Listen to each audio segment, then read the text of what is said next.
Assalomu alaykum. Bugungi videomizda sizlar bilan ACCA'dagi, ya'ni moliya bo'yicha Financial Reporting Accounting'dagi ba'zi bir terminlarni sizga futbol misolida tushuntirishga harakat qilaman. Bu videoga ilhomlantirishda mana bu ACCA kanalidagi mana bu video to'rtga bo'ldi. Ko'rib chiqsa bo'ladi. Accounting for Football Clubs. Ya'ni bu after shu. Shundan ilhomlanib men bu videoni yozyapman.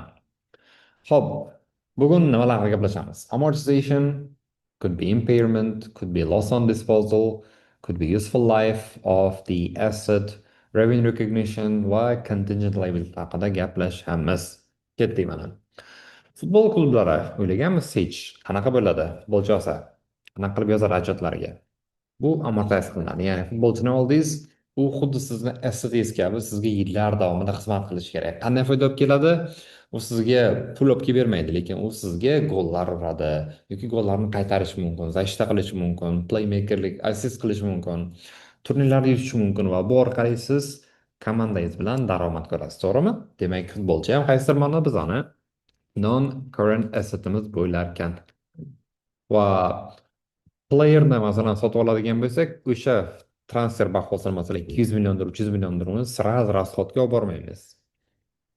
Credit cash, lekin debiti bu xuddi non-current assetday narsa bo'ladi va biz bu degani buni necha yillik kontrakt bo'ladigan bo'lsa, o'sha kontrakt yillar davomida amortize qilib boramiz.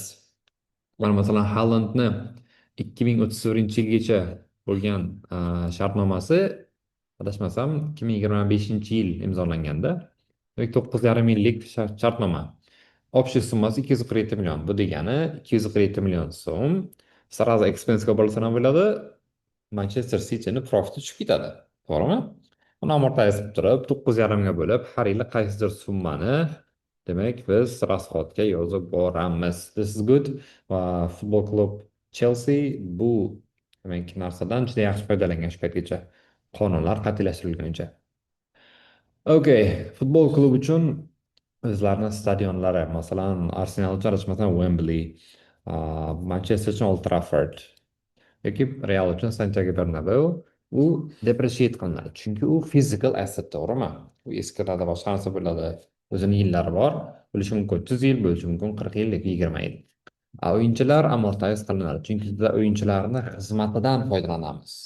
Ko'rib turibsiz o'ziz, lekin o'yinchini sotib olmagansiz, siz o'yinchini ma'lum bir yillar davomida sizga ishlab berish degan kelishuvni, shartnoma sotib olgansiz uchun ham biz o'yinchilarni amortize qilamiz, shartnomasini summasini yillar soniga. Xo'p, shunda qoida kelib chiqadi. Demak, qanchalik ko'p yildan chizsak, masalan 247 million, to'g'rimi? Keyin ishni 300 million deb olaylik. 300 millionni 3 ga bo'lsak, yiliga 100 milliondan tushadi. 3 yillik shartnoma bo'lsa. Lekin 300 millionlik shartnoma, buni masalan 10 yillik shartnoma qiladigan bo'lsak, yiliga bor yo'g'i 100 million emas, balki 30 million dollardan tushadi. Kamroq bo'ladi. Demak, futbol klublarida qanchalik shartnoma muddatini ko'proq yozsa, shunchalik yaxshi deb o'ylaysiz. Yo'q, unaqa emas. Amortizatsiyani yutishi mumkin, lekin nima bor?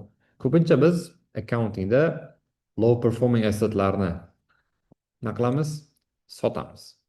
Ya'ni slow amortization degani sekin ishlatiladigan, to'g'rimi? Bizda accountingda. Low performing assetlarni sotishimiz kerak. Sotsak nima bo'ladi? Agar haqiqatan ham o'zi low performing bo'ladigan bo'lsa, sotganimizda ham katta profitga sotmaymiz. Zarar qilib qolamiz ko'pincha. Va bu zarar nima qilish kerak? Profit and lossga yozish kerak, zarar qildik deb. Bu profitni kamaytiradi. Futbol klublari buni xohlaydimi? No, they never want this. Demak, yechim bormi bizda? Nima qilsak bo'ladi?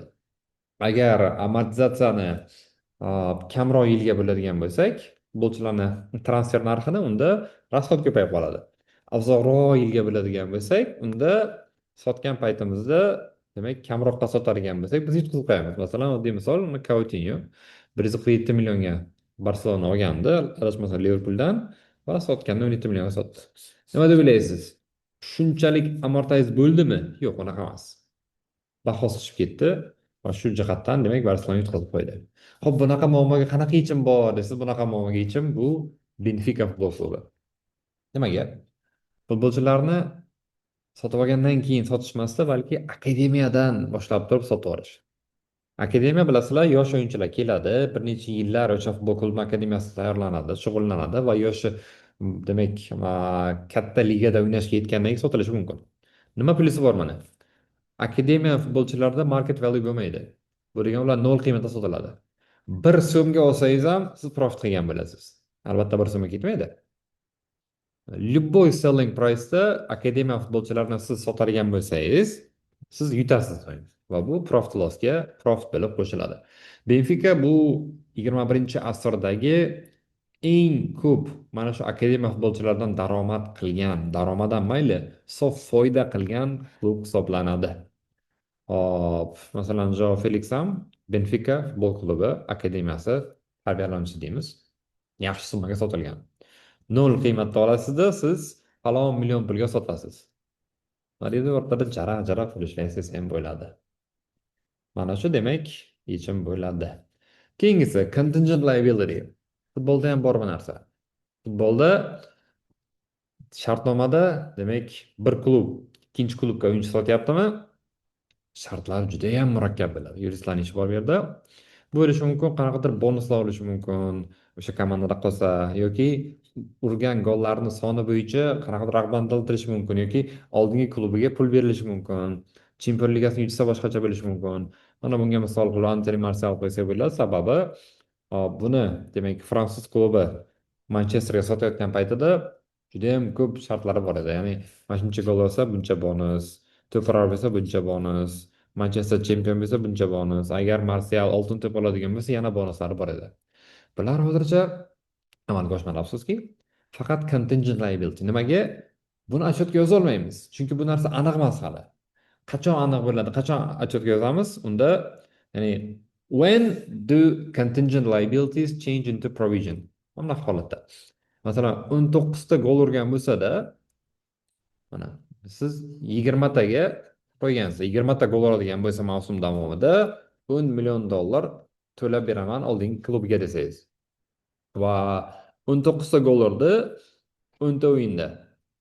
Hali 20 ta o'yin o'ynash kerak. Nima deb o'ylaysiz? 10 ta o'yinda 19 ta urgan bo'lsa, travma olmagan bo'lsa, keyingi 20 ta o'yinda hech bo'lmasa bitta gol ura olmaydimi? Uradi albatta. Shunaqa holatda very likely bo'lgandan keyin payment kutilayotgan holatda biz bu contingent liability'ni provisionga aylantiramiz. Ya'ni hisobotlarda liability'ga yozsak bo'ladi. Ko'pincha futbol klublarini hisobotlarini tahlil qilayotganda siz отчетda bor narsadan tashqari notlariga, disclosure notlariga alohida qarashingiz kerak bo'ladi. Chunki contingent liability'larning hammasi disclosure notda berilgan bo'ladi. Yana bitta misol berdi, Ronaldo bo'lishi mumkin. Mana har bitta urgan golga 80 ming funt, 80 ming yevro. O, funt ekan. Har bitta golli assistga, golli pas uchun 40 ming funt. Al Nassr agar ligani, Saudiya Pro Ligani yutadigan bo'lsa 8 million funt yana bonus Ronaldoning o'ziga. Qarang. Mavsum oxirlashgani sari bu contingent liability'lar borgan sari provisionga aylanib boradi. Ana endi o'sha gap contingent liability bu possible obligation, provision qo'yishingiz uchun esa probable bo'lishi kerak. Probable degani buni ehtimoli yuqori, ya'ni amalga oshish ehtimoli yuqori bo'lishi kerak bo'ladi. Ana endi revenue recognition haqida. Klublar bilasizlar, stadionlar ko'pincha bilet sotish orqali pul qiladi, to'g'rimi? Bilet sotildi degani revenue yoziladimi? Yo'q, unaqa emas. Bilet sotildi degani hali revenue yozildi degani. Chunki mabodo o'yin atmay bo'ladigan bo'lsa nima qilishingiz kerak? Siz to'liq pulni qaytarib berishingiz kerak bo'ladi. Match tugagandan keyin tan olinadi. Bu IFRS 15 dagi revenue recognitionga o'xshaydi. Match o'tib bo'lmaguncha, o'sha kun kelmaguncha biz bu revenue recognize qila olmaymiz. Hop, mana oddiy holatda Manchester City players to refund fans after UCL lost to Bodo. Demak, mana bu klubga yutqazib qo'ygandan keyin pulni ham qaytarib bermoqchi muxlislarga. Bunaqa holatlar bo'lishi mumkin. Shuni hisobiga revenueni to'g'ri paytda recognize qilishimiz kerak bo'ladi. Xo'p, bu ACC terminlarini, qaysi terminlarni bizda amortization va futbol sohasida assetlarni recognize qilish, provision va ayniqsa contingent liability va revenue recognition degan pointlarini biroz realroq narsa bilan tushuntirishga harakat qildik. Buni demak yana qo'shimcha mavzular, biror bir mavzuda video qilishni xohlayotgan bo'lsangiz kommentlarga alohida yozib qoldiring. Dars o'tarim Abdulkarim deydigan bo'lsangiz Telegram kanalimda batafsil o'tayotgan darslar maqomini qoldirganman. Bular demak offline, online FR va online PX kurslari. Bundan tashqari bilasizki, seni любой paper uchun darslar tayyormanda.